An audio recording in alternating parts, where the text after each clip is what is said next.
2024 সালের জানুয়ারিতে icon of the cis নামের একটি বিশাল জাহাজ মিয়ামি থেকে যাত্রা শুরু করে। এই জাহাজটির দৈর্ঘ্য ছিল আইফেল টাওয়ারের উচ্চতার থেকেও বেশি। এতে ছিল প্রায় 10,000 মানুষ, যা সেন্ট মার্টিন দ্বীপের মোট জনসংখ্যার থেকেও বেশি। এই মানুষগুলো এক সপ্তাহ কাটাবে এমন এক প্রযুক্তিগত বিষয়ের ভিতরে যার অধিকাংশ জিনিস তারা বুঝতেই পারবে না, কারণ ওয়াটার স্লাইড, ইনফিনিটি পুল আর 20 তলা বিশাল বিলাসবহুল পরিবেশের আড়ালে 2350 জন ক্রু এমন একটি সিস্টেম চালাচ্ছিল যা অনেকটা পারমাণবিক সাবমেরিনের মতো জটিল। এটি ছিল একটি ভাসমান শহর যার নিজস্ব বিদ্যুৎ ব্যবস্থা, নিজস্ব পানির ব্যবস্থা, নিজস্ব হাসপাতাল এবং এমন বর্জ্য ব্যবস্থাপনা ছিল যা আমাদের দেশের একটি শহরের সিস্টেমের থেকেও পরিষ্কার ও উন্নত। এই জাহাজের নাম আইকন অফ দ্য সিস। এর নির্মাণ ব্যয় ছিল $2 বিলিয়ন, ওজন 2,50,800 গ্রস টন। আর জাহাজের প্রায় প্রতিটি সিস্টেম এমনভাবে ডিজাইন করা হয়েছে যেন একসাথে অন্তত 2টি কাজ করতে পারে। একদম নিচতলায় রয়েছে 52 ফুট লম্বা একটি বিশেষ সিঁড়ি, যেটিকে প্রতিদিন 10,000 যাত্রী পার হয়ে যায়, কিন্তু কেউ বুঝতেই পারে না এটি আসলে উপরের ডেকটাকে পুরোপুরি শক্তভাবে ধরে রেখেছে। গত 25 বছর ধরে রয়্যাল ক্যারিবিয়ানের বানানো বেশিরভাগ প্রমোদতরী দেখতে ছিল শপিং মলের মতো, অন্ধকার, বন্ধ এবং জানালাবিহীন। কিন্তু আইকনের ডিজাইনাররা প্রথমবারের মতো ফ্লোর টু সিলিং কাচের দেয়াল তৈরি করতে চেয়েছিলেন, যেন মানুষ সমুদ্রের দৃশ্য দেখতে পারে ঠিক নিউ ইয়র্কের কোনো বিলাসবহুল অ্যাপার্টমেন্টের মতো। কিন্তু তখন তারা বড় সমস্যায় পড়ে, কারণ 8 তলার উপরের কক্ষ এবং মাঝখানে থাকা পার্ক ধরে রাখা বিশাল স্টিল বিমগুলো ঠিক সেই জায়গার মধ্যে দিয়ে চলে গিয়েছিল। বিম ছড়িয়ে ফেললে উপরের ডেকের আর কোনো শক্তিশালী সাপোর্ট থাকতো না, আর রেখে দিলে পুরো মাঝের অংশটা অন্ধকারই থেকে যেত। তাই প্রকৌশলীরা সব ওজন একটি বিশাল গোলাকার স্টিলের কাঠামোর মধ্যে স্থানান্তর করেন এবং সেটিকে শিল্পকর্মের মতো সাজিয়ে দেন। দ্য পার্ল নামে পরিচিত এই কাঠামো একাই উপরের 3টি ডেকের ওজন বহন করে, আবার একই সাথে নিচে প্রাকৃতিক আলো ঢুকতে দেয়। এই একটা বস্তু জটিল 2টি সমস্যার সমাধান করেছে, কিন্তু শুধু এই একটা অংশের সমস্যার সমাধান করলেই চলতো না।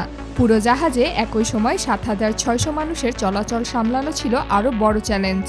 এত মানুষকে একসাথে একটি জাহাজে রাখলে সাধারণত বুফেতে দীর্ঘ লাইন পড়ে যায়, পুলে বসার জায়গা পাওয়া যায় না, আর ভেতরের শপিং মল দেখতে ব্যস্ত রেল স্টেশনের মতো লাগে। তাই এই জাহাজ তৈরি করা হয় 8টি আলাদা নেইবারহুড বা সম্পূর্ণ আলাদা এলাকার মতো করে। সোজাভাবে বললে এই একটা জাহাজের ভেতর 8টি গ্রাম রয়েছে, যেন মানুষ ছোট ছোট দলে ভাগ হয়ে যায় এবং কেউ অনুভব না করে যে তারা সবাই একটা জাহাজে রয়েছে। তারা যেন এটা বুঝতে পারে যে তারা একটা আলাদা শহরে রয়েছে।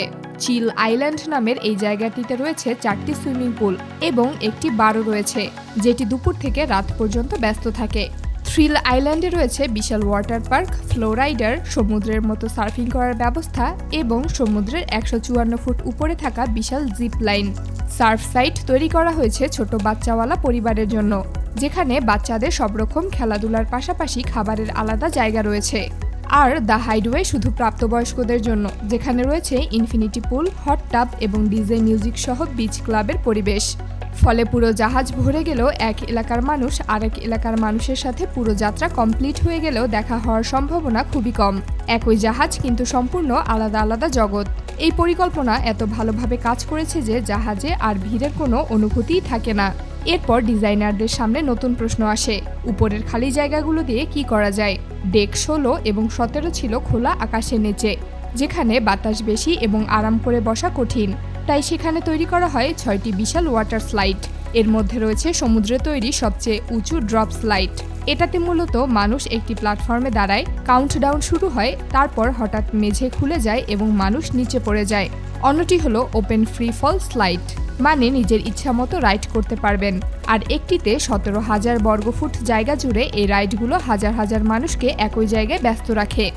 ফলে নিচের পুল, বার এবং রেস্টুরেন্টগুলোতে ভিড় কমে যায়। কিন্তু এত কাচের দেয়াল, পুল, হট টাব, 40টিরও বেশি রান্নাঘর, এসব চালানোর জন্য বিশাল পরিমাণ বিদ্যুৎ দরকার। আর এই জাহাজ নিজের বিদ্যুৎ নিজেই তৈরি করে। এই জাহাজের 14 তলা নিচে এমন বিশেষ কিছু রুম রয়েছে যেখানে কোনো পর্যটক কখনো যায় না। সেখানে রয়েছে 6টি বিশাল ইঞ্জিন। এগুলো 2 তলা বাড়ির সমান বড় এগুলো একই সাথে পুল গরম রাখে, লিফট চালায়, ওভেন, লাইট, এয়ার কন্ডিশনার এবং পুরো 20 তলা জাহাজের সকল সিস্টেম চালায়।